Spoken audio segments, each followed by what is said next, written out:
What is up, guys and gals? Welcome to another episode of the Nonstop Review. I'm your host, as always, Devon, and joining me equally as always is Rick. Hello, everyone. Those of you familiar with this brand of the show know we don't like to mince words here. So to that end, Rick, what are we doing today? Steven Universe, Season 4, Episode 10, 3 Gems and a Baby. 3, 2, 1, and go. Have we already watched the episode where Rose babysits Onion, or is that what this episode is? Babysitting Onion. Not Onion, sour cream. I think we did, yeah, with the baby sour cream one. Yeah. I think he was your MVP for that episode, actually. Yeah, baby sour cream, because he was like a little... Oh, a little snowman. It was Greg babysitting him. Yeah, but he had to leave for 5 seconds, so Rose ended up taking over. Okay.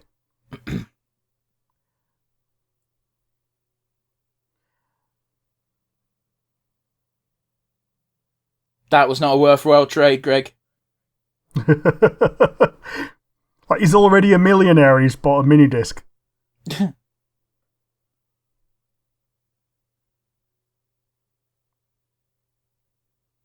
That must be like a blink of the eye of a gem, though. Yeah, totally. I love Amethyst just fucking starfishing. Yep. I'm pretending to be a rogue. I can just hear that in her voice as well.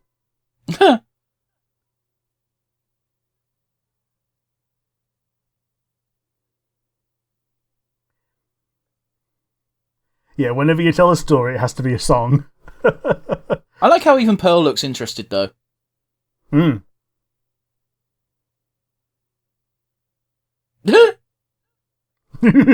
I do like how they draw baby characters in this show. Yeah, this got dot eyes. I don't think anyone is ever ready for the realities of parenthood, let alone if you're stuck doing it on your own. Yeah. And obviously Greg did it by necessity because he wasn't expecting Rose to go away. No. And yet it happened. Apparently, if you never give babies warm milk, they don't expect it. What? But if you cruelty led to this discovery, Rick? But if you give them warm milk like all the time, then they can't survive without it. Okay. But by very definition, if you give them titty milk, it's going to be warm. Yeah. Oh, apparently tits can sense illness. Go on. Baby saliva carries pathogens that the baby is carrying and is sick with, and then the breast milk is then modified to give a full-on course of immune system stuff. Okay. Very technical terms we're using, eh? Yeah, immune system stuff.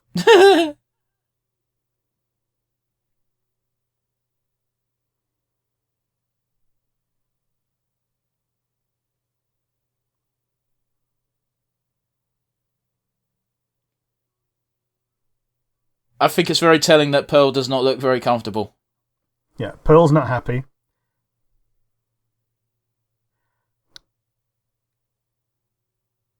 Aww. Yeah, Amethyst having to be told.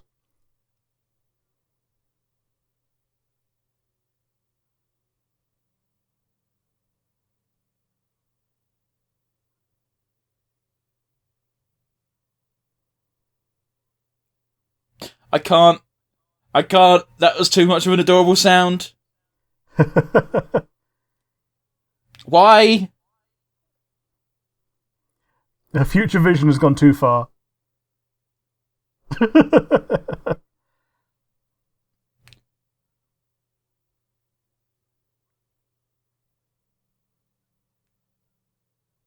Golden years. Oh.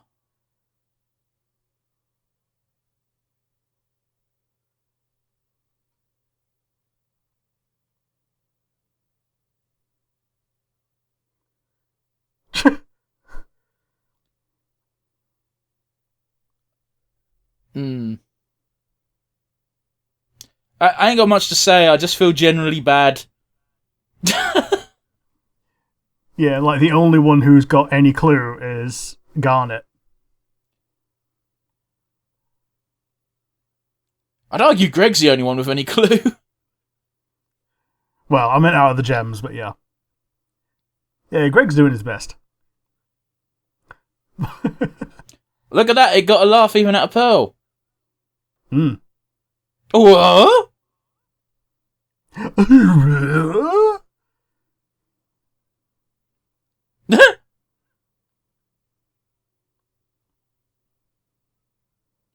No.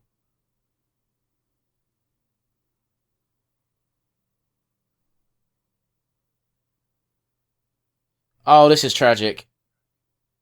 Hmm. Aw. Grab the nose.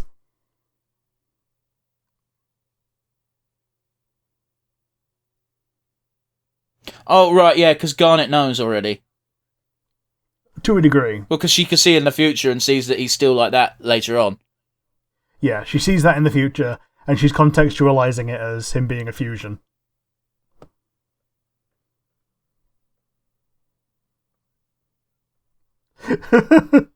Just reminding us that Greg also doesn't know what the fuck's going on, because this is a first in history. Baby's Heart is a great title. Babies, huh?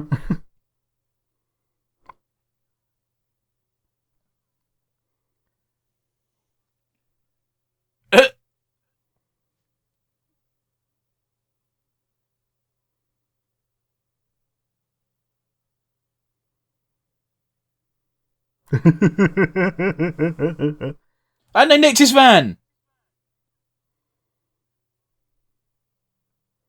Like, they even had the keys because Stephen was playing with them.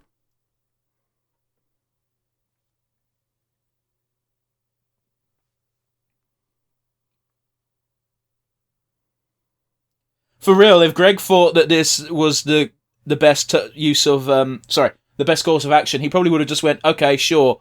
In fact, we know that because most of the time Stephen spends his time with the gems in his childhood. Yes, totally. But they live in the same town, so yeah, they're not exactly going a long distance. I really don't like that form, Amethyst. Yeah, I don't like it either. Oh, he's got sclera now. Sclera? Eye whites. Oh.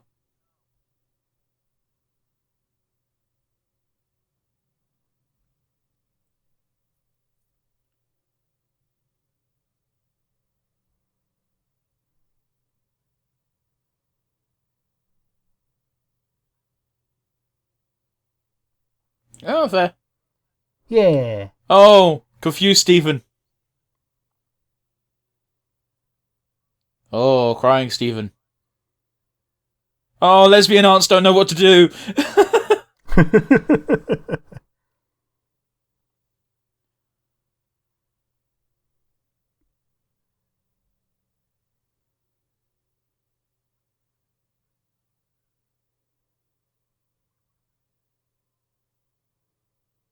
I don't think that dog can carry your weight, Greg. No.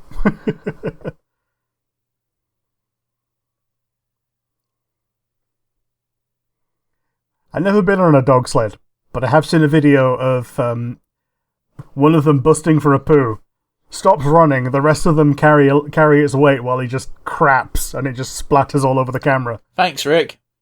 Thanks for enlightening us during our fun Stephen time.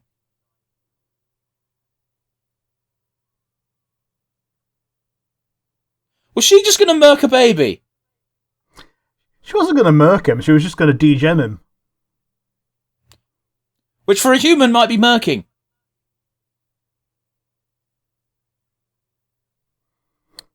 Well...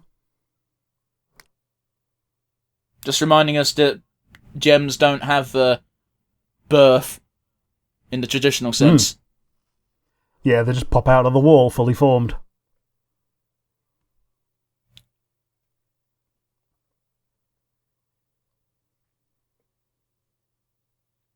Hey Greg, how did you know about the parts you weren't there for? Apparently, they got being, Sorry. Oh.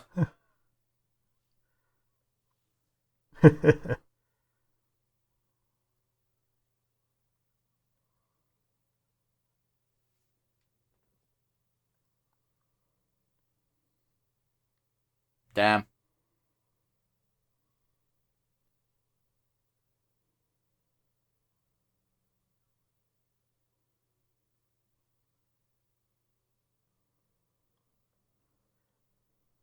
Oh, I suppose that's the. Well, it's not the first time that they've told us, but it's the first time they've shown them being sad about it. True. Why is it? No, whatever. It's a cartoon. Let it go.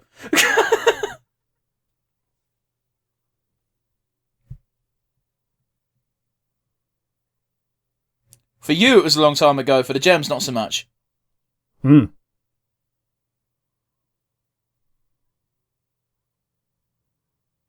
You hear this Undertale music? Yeah. Oh, that's gross. Amethyst eats the teabag. Still hot as well.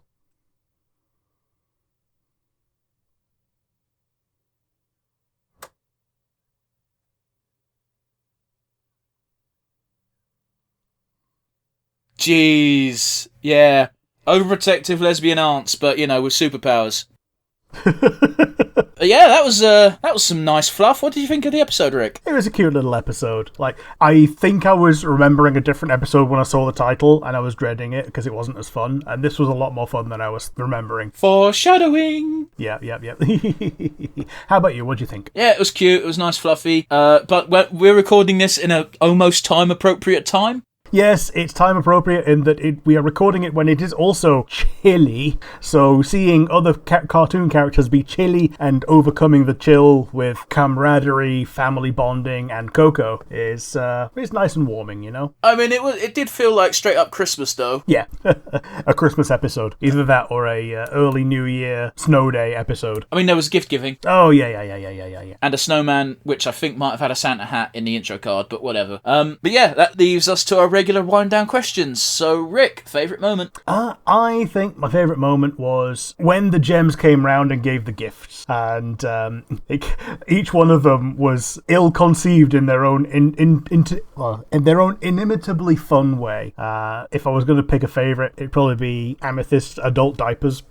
Weirdly enough, I think Amethyst's intention was the least pure. Yeah, because Amethyst's intention was to try and get Rose out, whereas Garnet's already come to terms with it, and while Pearl isn't used to it and still clearly depressed, her intention was to grant Rose's new form and ability to communicate. Ill-conceived, but the intent was noble. Yeah, all three of them were ill-conceived, and it was all funny. How about you? What was your favourite moment? My favourite moment was Garnet being like, "Oh, don't worry, I'll show you how to defuse," which would canonically be the first time Stephen found out about Ruby and Sapphire, but obviously was too young to internalise the memory. Yeah. But better than that, because it's a baby brain going, "Oh, we're fun, big aunt. Who are you?" And Garnet very panically refusing because she's adorable. Man, that must have been really shitty for Ruby and Sapphire just to be completely rejected by a little baby, Yeah, they don't seem to understand. Like, the amount of videos on the internet you can find of a dad who has shaved for the first time since their baby's been born, and then the baby crying because they're like, "Where is dad?" Yep. Because Yep. it works with dogs as well, by the way.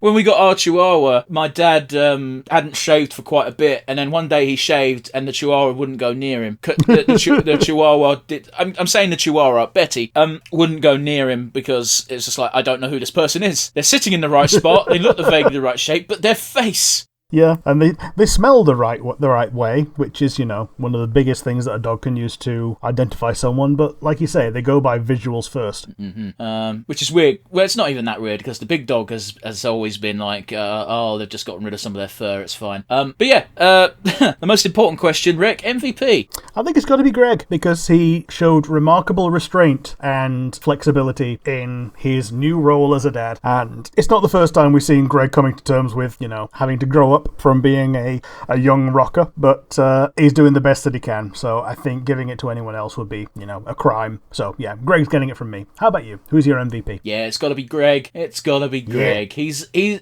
shows time and time again that he is a good dad. Whenever he shows up, he shows it. But it's good to see that even in flashbacks, he's a good dad. As long as the kid is his own and not Vidalia's.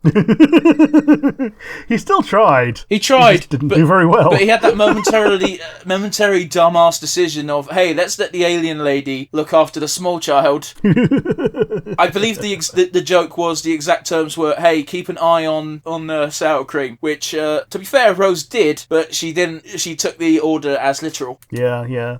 I saw it's like the Millhouse thing. I paid you to watch this factory. Yeah, I saw the whole thing. First it started to fall down, then it fell down. But yeah, that's it from us today. Join us again next week, where hopefully we'll have another fun episode. But by the sounds of things, we've got some downers coming later on in the season. Yep, goodbye from me.